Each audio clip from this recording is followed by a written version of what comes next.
রাম নারায়ণ রাম। আমরা যেখানে প্রকৃতি এবং প্রকৃতি সম্পর্কে কথা বলি, অথচ আমরা তাকেও জ্বালাতন করি, বিরক্ত করি। লোকেরা পূজা পাঠ করবার জন্য গাছের ফুল তোলে, গাছের পাতা নেয়। গাছের কাছ থেকে অনুমতি নেওয়া উচিত এবং তাদের অনুমতি নিয়ে বলা উচিত যে আমরা ফুল ও পাতা নিচ্ছি। গাছেরও জীবন, চেতনা, দুঃখ, সুখ রয়েছে। তারাও কথা বলে, তবে তাদের কথা ব্যক্ত করার অধিকার নেই। যদি গাছ এবং গাছপালা মাটি ছেড়ে চলতে শুরু করে, তখন সে সবাইকে শেষ করতে সক্ষম, কারণ তার দীর্ঘ মূল ও শাখা প্রশাখা রয়েছে। প্রকৃতি মানুষের জন্য সব কিছু সরবরাহ করছে, তাই কারো ক্ষতি করার আগে ভাবুন বিবেক এই কাজটি করতে সম্মতি দেয় কিনা। প্রাণ কিছুই নয়, মহাকাশী জীবনের প্রাণের ভাণ্ডার, মহাকাশ জীবনের মহাসাগর।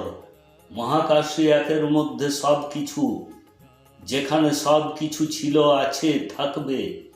যখন সন্তানের জন্ম হয়, সর্বপ্রথম সে মায়ের দুধ পান করে, কিন্তু যখন সে বড় হয় তখন আমৃত্যু পৃথিবীর দুধ পান করে বেঁচে থাকে। তাই পৃথিবী আমাদের মা। একটু ভাবুন, গাছগুলি পৃথিবীর দুধ পান করে বেঁচে থাকে, আর মানুষ গাছপালা থেকে উদ্ভূত ফলমূল শাকসবজি খেয়ে বেঁচে থাকে। মানুষ পৃথিবীকে অনেক বিরক্ত করে। যদি পৃথিবী আমাদেরকে থাকতে না দেয়, তবে কি হবে একবার ভাবুন। আমরা কোথায় যাব? মানুষ কি ভাবে যে সে ঈশ্বর? মানুষ যখন মারা যাবে, তখন ওপরে তার বিচার হবেই। তাই আমি বলি যে আমার কথা শুনুন। আমি আপনাদের সবার পায়ের ধুলো। পুরো পৃথিবীতে কেবল দুজন লোকই ভালো, যোগী এবং মোদি। আপনারা তাদেরকে সমর্থন করুন। তারা মানুষের সেবক, দাস। তাদেরকে সেবা করার সুযোগ দিন।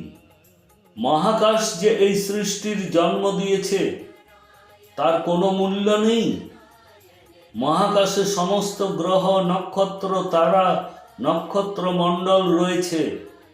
মানুষ তার দেহ ছেড়ে সেসব জায়গায় যেতে পারে এবং দেহটি নিয়েও যেতে পারে। মানুষের সৃষ্টিকর্তা মহাকাশকে আপনি ঈশ্বর, আল্লাহ, গড যা কিছু বলতে পারেন। যার যা আসল নাম, তাকে সে নাম নিয়ে ডাকা যেতেই পারে। যাকে পৃথিবী ঈশ্বর, আল্লাহ, গড বলে, তার আসল নাম সেগুলো নয়। মানুষের মাধ্যমে নির্মিত মন্দিরের গুরুত্ব আছে, কিন্তু মানুষের কোনো গুরুত্ব দেয় না। মহাকাশ মানুষ ও গাছপালার পিতা এবং মাতা। তাই মানুষের মহাকাশের কথা স্মরণে রাখা উচিত। রাম নারায়ণ রাম আমাদের আসল পিতামাতার নাম। এটি মহাকাশের নাম। আপনি ভাবছেন যে আপনি কিভাবে বিবেককে চিনতে পারবেন? বিবেক শোনে, কথা বলে। বিবেক আমাদের দেহকে ধারণ করে রাখে। বিবেক ভালো এবং মন্দের মধ্যে পার্থক্য করতে শেখায়। বিবেকী মন, বিবেকী শরীর, বিবেকী হলো চেতনা, বিবেকী আত্মা, বিবেকী সব কিছু।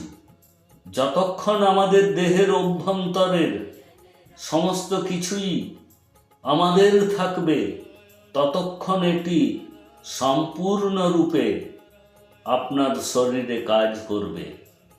আপনারা সব সময়ই ক্রমাগত রাম নারায়ণ রাম জপ করুন, যাতে আপনার জীবন খুশির হতে পারে।